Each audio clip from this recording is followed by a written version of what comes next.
I married Juanita on the 1st of December 1941, at which time I was a waiter on the Union Pacific Railroad. And we were married for some time before I was attempted to be drafted into the war, but I was not drafted because I had already volunteered but had not been called to active duty. In other words, I was notified to report to the draft on or about May of 1942. And I informed the people that I had already volunteered service and just had not been called. And later I was called into to active duty, which was really a training period as a cadet to become a pilot in the Air Force.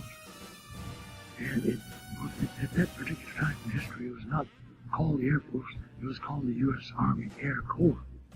In any event, I began the pilot training course as a cadet, where I went to get that training, that cadet pilot training, in Tuskegee, Alabama. And I started that training in 1942, and after completing that, I was commissioned an officer as a pilot in the Air Force, the U.S. Army Air Corps. And shortly thereafter, that's in Tuskegee, Alabama, I was ordered to be transferred to Oscoda, Michigan, where I continued and participated in combat fighter training. And after serving some time in the Oscoda, Michigan area in fighter training, pilot training, I was sent to combat duty in about sometime in 1943. It was late 1943, according to my recollection at this point in time. And for my first assignment in combat duty, we arrived in North Africa, in Oran, North Africa, where we stayed for 2 or 3 weeks en route to our combat base in Cercola, Italy. That's Cercola, and pronounced like it has an H in it. It's Cercola, Italy, where I was taking the place of some other pilots. There were 10 of us as replacement pilots for those who had served their tour of duty and we went back to the United States. And so I began my combat training as a pilot in Cercola, Italy, and participated in escort missions, escorting the B-17s or the B-24s, the case might be, and also participating in combat operations involving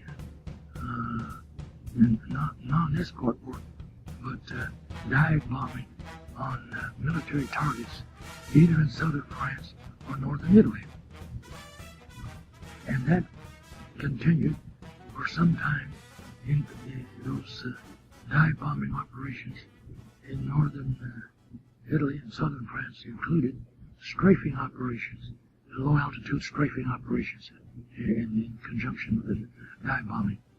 And upon the completion of my 28th mission, perhaps I should not say completion, because I was shot down on the 28th mission. I was shot down by the German anti-aircraft fire in southern France.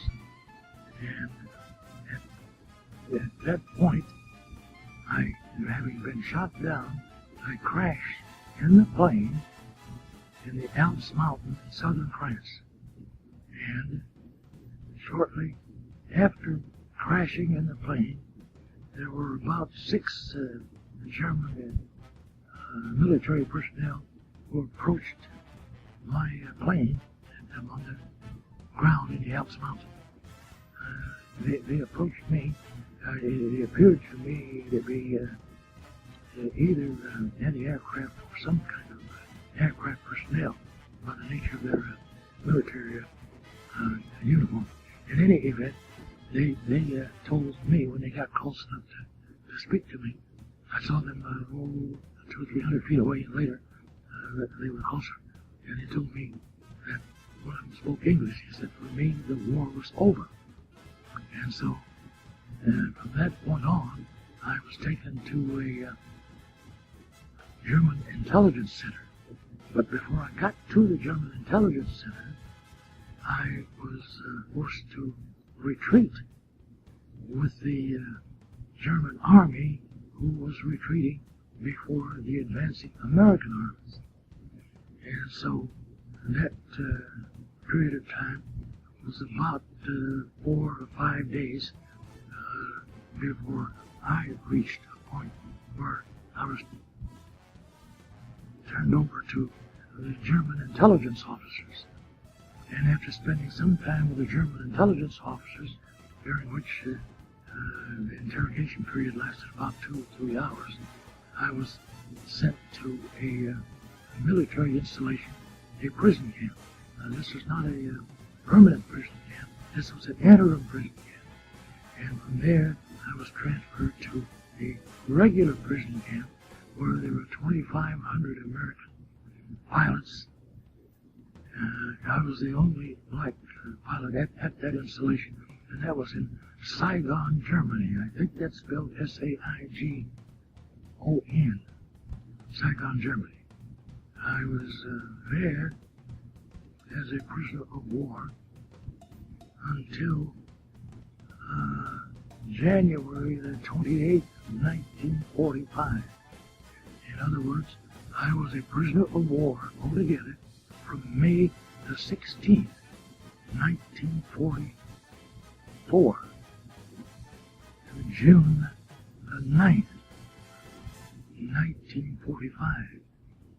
I was in Saigon, Germany from May 1944 to January 1945, at which point I was obliged to retreat with the German army before the advancing Russian armies. The Russian armies were very close to capturing the prisoners of war that the Germans had, and Hitler wanted to keep as many prisoners of war as possible to use as a bargaining point in trying to negotiate some sort of a peace settlement with the American President, Mr. Roosevelt. In any event, we were obliged to retreat. We were given about 1 hour's notice to prepare to retreat to march, and we left with nothing more than the clothing on our backs, and we marched 4 days and nights before we stopped the first time.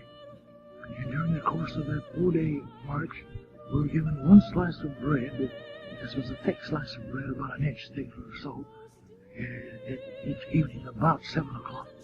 And then, other than that, we continued to march. We stopped every hour for 10 minutes, and then, after 4 days, we stopped for a period of about 4 hours at a huge German farm. And from that point on, we marched again, night and day. Ultimately, we arrived at our destination in Moosburg, Germany. And during the course of that march, there were, I don't know how many thousands of prisoners of war, but behind each group of about 2,500 prisoners, there was a team of horses pulling a wagon to carry the prisoners of war who had passed out from exhaustion during the course of the march. And the Germans never did tell us in the interim what our destination was. We were simply marching to retreat, so to speak, before the advancing Russians. And we marched night and day, as I said, for the 4 days, and then we continued to march after that. And all the while, we got this one slice of bread each day. And then we finally reached our destination in Moosburg, Germany. And I would say this, that there were any number of those who died from exhaustion on that march, and there was no provision to pick them up other than this team of horses pulling a wagon. If you were able to get on it, if you were fortunate enough to have some of the American prisoners of war who were more able to help you to get on, that might be that. But in any event, on one of those occasions when there was a 10-minute stop, I failed to respond to the order to resume the march. This is a 10-minute break. One of those 10-minute breaks, hour after hour, 10-minute break, and night and day. This is a 24-hour day we marched. And then I collapsed from exhaustion on the 10-minute break and was unable to respond. And it just so happened to me that I was fortunate that there were some roommates. There were about 18 of us in one large room in a barrack, and there was about 10 or 12 rooms, about 18 guys, 16 or 18 guys in each room. And so in this particular room where I was, there were about 2 or 3 those who were of the Mormon faith. And it's my understanding, I don't know really absolutely, but it's my understanding that the Mormon, those who subscribe to the Mormon faith, they did not smoke or drink or indulge in any one of a number of negative aspects of life, such as that, and that may have accounted for the fact that they were in better physical condition than I was, or some of the other fellows were either, for that matter. In any event, after I had collapsed, I was picked up by a couple of Mormons from Salt Lake City, I learned, who one of the fellows had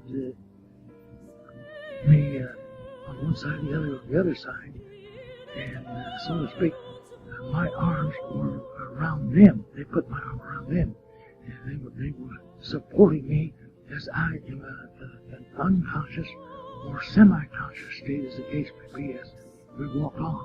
And eventually, they were carrying me, and it got to a point where I was able to move my own feet, my own legs, and they were able to get me to walk on my own. And that happened to be the last stretch of the march, and we reached Moosburg, Germany. That's simply look.